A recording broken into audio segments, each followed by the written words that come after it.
Hi, hello, welcome. My name is Blake. I have not filmed or posted in a hot minute. I was very busy with work. The summer months are pretty busy for us, but I also had surgery and I was recovering from that. And then I took a vacation, which I wasn't able to do very much on my vacation as I was still recovering from the surgery. But I did get to go to the beach, and I did sit on the beach and put my feet in the water and in the sand. And it was just a much needed break. And I did get some good reading in, and I will make that my next video probably. But today I wanted to share some unpopular opinions. These are books that I love that are not as popular. A lot of people really don't like these. And I wanted to shout about these books and how much I like them. And full disclosure, obviously, not everyone hates these books. Not everyone dislikes these books. But just in my corner of the internet, these are just things that I have seen, that I have noticed, that these are not as popular. And the first one I want to talk about is Uprooted by Naomi Novik. I read this book many years ago. I was in high school, and it's one of the very first adult fantasy novels that I ever read. And I had a blast reading this book. So it is based in this Polish folklore, I believe, and we are in this little village where this wizard named the Dragon comes down to this village, and the villagers are terrified of this wizard. And every 10 years he comes and he takes a girl from the village, and when she returns, she's not quite right. And we follow Agnieszka, who is a 17-year-old girl, and she is selected by the wizard to be his assistant. And that's kind of the setup for this story. I really loved this story. I have never seen anyone say anything nice about it. Some of the descriptions, I think the writing style and some of the descriptions were really well done. We have this dark and enchanted forest, and I love that setup. I love that kind of setting. And I think that this book did it really well. Like, don't get me wrong, there were definitely things about this that I didn't enjoy. I feel like it is very much like a slow burn kind of read. And I can see, where people didn't like the book for that reason. Like, I do think it is a little slow. It could be described as being a little boring. And I was not a fan of the romance at all. I don't think it was needed. I feel like it was kind of rushed. I just didn't feel the chemistry there. But ultimately, I still had a great time reading it. And Naomi Novik remains to be a really wonderful writer. And the story just very much felt like a fairy tale. And we have, these strange monsters. And this book had moments where it felt kind of weird and creative. And I really liked that. This next book is from a very popular series, and that is Oathbringer by Sanderson. This is the third book in the Stormlight Archive, and I don't think it's the most hated book of the series anymore. Given, kind of the mixed reactions of books 4 and 5, I don't think people hate on this one as much as they used to. But I was surprised to find that this book still has a 4.6 average on Goodreads. So, obviously a lot of people liked it. But I remember when I was first starting on BookTube and I was reading the Stormlight Archive, I was very nervous to read Oathbringer because so many people hated it. And I was surprised to find that Oathbringer was tied as my favorite book of the series when I did my initial read through. And when I think about it, I think it's still up there really high. I think it's still tied for my number one spot. So this book, I definitely do have some nitpicks. And they're kind of the usual nitpicks that people have. Like there is a love triangle in this that I am really not fond of. It feels very forced. And I thought the author was going to do something with it at the time that I read it. And then I feel like he didn't.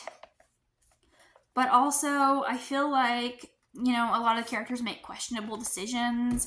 In this book, we don't see them face the consequences for their actions, and I find that frustrating. Also, as we are building up to the big Sander Lanch at the end, we kind of have our characters go on a side quest, and I feel like that kind of derailed the story for me a bit. I feel like we lost steam. I feel like I lost interest when we took a little trip through another realm, and I was not interested in that part of the story. But this book is still incredible, though. We have one of my favorite characters in the world gets a backstory, and that is Dalinar. And I love Dalinar. I loved his backstory. I found it really heavy and really emotional. We get to know some of our other characters better, some of the side characters that we've, seen here and there in books 1 and 2. I feel like they had more page time. I feel like in this book, we really learn a lot more about the world and kind of what is to come. And that is when I became really interested in, we learn more about the Spren and kind of the heralds in this book. And that's when I became interested in those topics more. And I think that we have some great politicking in this third book. And we meet some of the other rulers from other countries, and we see, we have these people kind of joining together to face this larger threat. But at the time that I read this, I was really surprised at how negative people were in their reviews and how some people seemed to really hate this book. Because I thought this book had some really incredible scenes. I thought the action was good. I thought the world building was great. And my nitpicks were very minimal compared to all the things that I loved about this book. And next, I have a controversial one. This is, I feel, a very unpopular opinion, but I have Tower of Dawn by Sarah J. Maas. Before you come at me with your pitchforks, hold up a minute. Let me explain myself. So, I love this book, and I have seen almost everyone in the fandom trash this book. They hate it.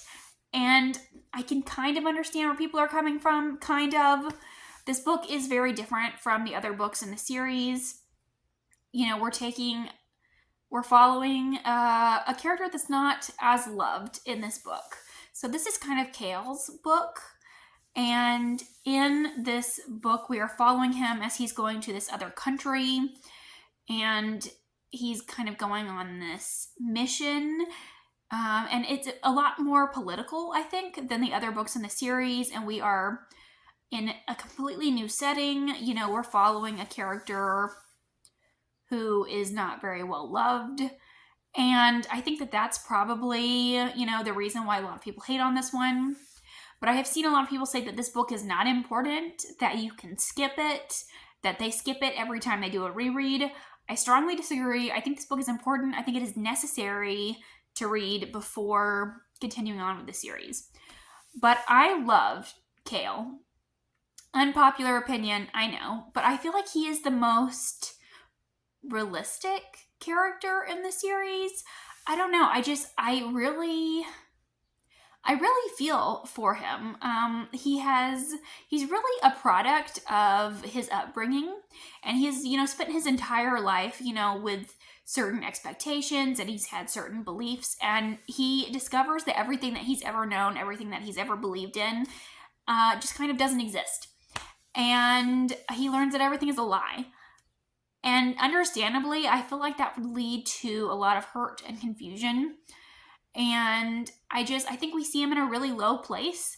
And I feel like his character was really villainized by the author, by the readers. And justice for Chaol, I feel like he deserves better. But I loved him. I loved this book. I really loved how heavy the politics were in this book. I think it's the most politically complex book. I think it's one of the most layered books in the series, and I feel that Chaol is one of the most layered characters.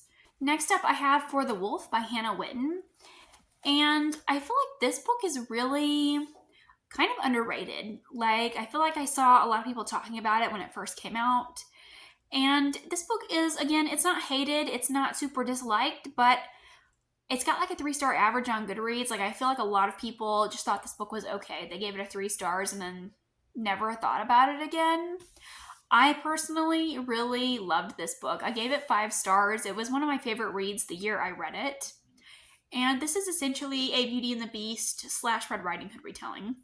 So we are in this kingdom, and there are always 2 princesses born.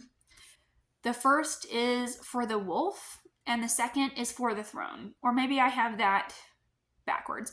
But one daughter will always be sacrificed to the wolf of the forest, and one will grow up to be the leader of this kingdom. And we follow our main character as she is the one who is to be sacrificed to the wolf. And she gets to the forest and she discovers that the wolf is actually just a grouchy, lonely man. He has to keep the borders of this forest in check and all of the evil within this forest. And as I said earlier, I love a forest setting. I love the descriptions in this book. I read this book in the wintertime, and I feel like it was perfect. It's very atmospheric. It's very vibey. I love Hannah Witton's descriptions. And we also follow the sister as she takes on the throne. And we're seeing kind of the politics from her perspective. And we're seeing how the politics in the castle and the struggles of the forest bleed together, and how they have some similarities and how they're overlapping. And I just really enjoyed this book. I love a Beauty and the Beast retelling. I love a dark forest. I love sibling relationships and stories. And I just really loved this book. And lastly here, I have a big one, and that is Stormfront by Jim Butcher. I had an interesting reading experience with the Dresden Files. This was another one of my very first adult fantasy reads. I read this when I was in like 9th or 10th grade for the first time. And I bounced off of it really hard because I was not a fan of the male gaziness. And I feel like whenever you're a young teenage girl, you're very insecure about your body as it is. But I did push myself through. I did make myself finish it. And I did return it to the library. I wasn't a fan of it. And then years later, I heard people talking about it on BookTube. And by this point, I was in my early 20s, and I was like, okay, I know what's in this book. Maybe I should give it another try. I remember there were things about it that I liked, that I enjoyed. And I need to go into it knowing that it has these flaws. So there's definitely the male gaziness, which I've already talked about. I feel like everyone has talked about that. I don't think I need to go into any more details about it. But I'm still not a fan of it. You know, I feel like the humor is not necessarily for me. It does feel a little childish at times. And, you know, the side characters aren't very well explored yet, but I think I've heard that changes as the series progresses. But one day, I just decided I would give it a reread. It was storming. I couldn't go anywhere or do anything, so I sat down and I read this entire book in one sitting. Absolutely loved it. It was like a 180, a complete difference in my feelings and in my opinions on this book.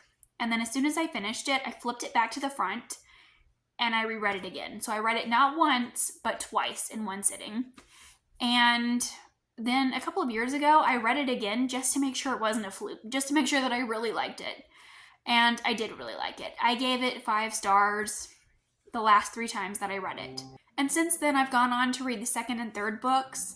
And I still believe that the first book, Stormfront, is my favorite of the 3 that I've read. I really want to continue on and read more. I have the rest of the series. I'm ready to read them. I'm planning on reading more of them in October. But I always see people say that the early books are the worst. And people especially dump on books 1 and 2. And I personally, I do not get the hate for book 1. I think that book 1 is a very solid read. We really have the sense that there is something much larger going on in this world. I think that Harry is an interesting character, although I don't always like him. He is, I think, very complex. And we see that he has a dark past, that he was previously engaged with dark magic. And we see that he is not exactly well liked amongst his peers, and we really have this. I love the idea of supernaturals that are hidden, in the normal world, and I think that this book does it very well. I really love the lore and the magic and the world building in this book. I think that this book had some incredible quotes. Upon rereading it that second time, I was like, this book is actually pretty good. I do feel like some of the dialogue is a bit old-fashioned. I do think that some of the writing is not the best, but there are still some good quotes in here. There are good descriptions. I still think that book 1 is the best of the 3 that I've read, and I'm excited to continue on and see if that's still the case. I hope that the series will continue to get better for me. But yeah, I don't get the hate for book 1. I've seen people say that you should skip the first 7 or whatever, or start with book 7. And I've seen the author say that you can skip the early books. And why? Why would you do that? I do not understand. I can't imagine telling someone to skip these books, especially book 1. I feel like there was so much setup and so much goodness in book 1. And I don't know, I really loved book 1. But these are 5 books that I loved that other people did not enjoy as much. Let me know if you've read these, what you thought of them. Let me know if you loved them, if you hate them. I would love to know. I'd love to hear your thoughts. Let me know if you have any unpopular opinion. If there is a book you love that you feel that everyone else hates, I would love to know that too. But thank you so much for watching, and I'll see you again with another video soon. Bye.